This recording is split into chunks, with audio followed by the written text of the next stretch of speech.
We are recording. The Oh, you're right.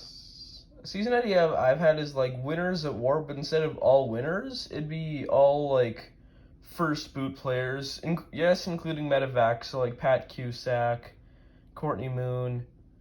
I would say Jackson Fox, but not really, even though I like Jackson. I came up with this idea for a season like a couple months ago. It's very similar. It was a season that was used on the Swedish Road Survivor Expedition Robinson. So it's essentially they take 30 single people, put them into pairs, and they eliminate like one pair every other day.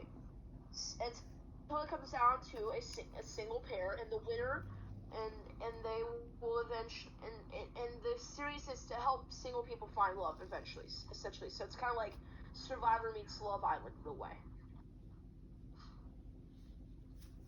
Yeah, Survivor in this together. I actually came up with the idea for the season after watching Robinson Love It edition, because that season was actually kind of pretty freaking cool. That has concept ideas I never thought I'd see before. The Redemption Island season was called the Garden of Eden. That was pretty damn clever too, in my opinion. And if we count Terry's evacuation, that's 17 medevacs. That'd be enough. If we know that that's 16 people, that's like enough for a whole Survivor season of all medevacs. To be honest, that could be the case. Except if I were Probst, I would not bring back Scoopin after what he was arrested for. Yeah. Another season idea I had, but will probably never be made because ongoing troubles in this world. Survivor International Clash. Yep. A 9v9 season with two captains. One, Sandra Diaz-Twine. The other, Clemence Castel. Two two-time winners. And they'd have a tribe of many people. Fun fact, actually, this is the Rams deal. Frank from Colons ended up winning. The runners were Dave from Survivor New Zealand and Mel from Colons.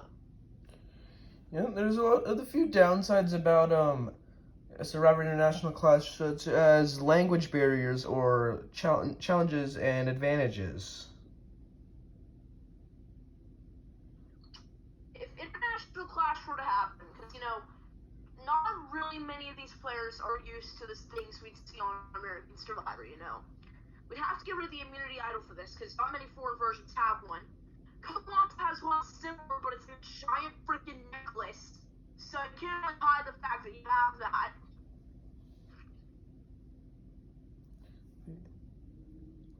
Yeah, I'd say language barriers are like a huge difference because on Koh Lanta they speak French, and on like Australian Survivor they speak English, and on American Survivor English is spoken as well.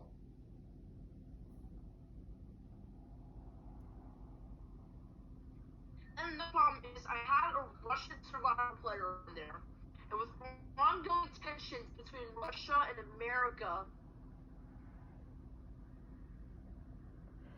I think it'd be for the best if like the Russians were kept out of the season because the ongoing conflicts with Russia, such as the Russia and Ukraine war, which I don't really talk about.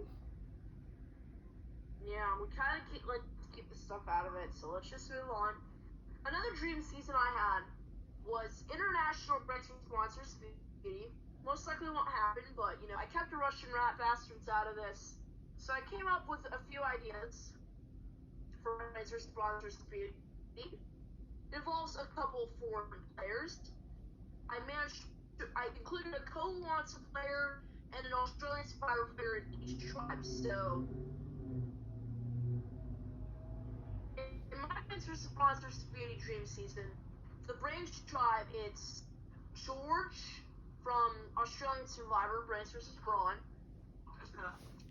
Ethan Zahn, Sandra Diaz-Twine, Haley from Survivor Australian Survivor Brains versus Braun. Sean from Survivor South Africa. And I want to say, did I already mention Freddie from Koh Lanta? Stop it, Isaiah. Jesus. Here comes the real one. Hold up. My brother's being crazy. I'm going to mute for a second. Yeah, I'll stop the recording. I'm sorry if you guys hear that. Then for my Bronze tribe, it's kind of an all-star tribe. Isaiah, stop it!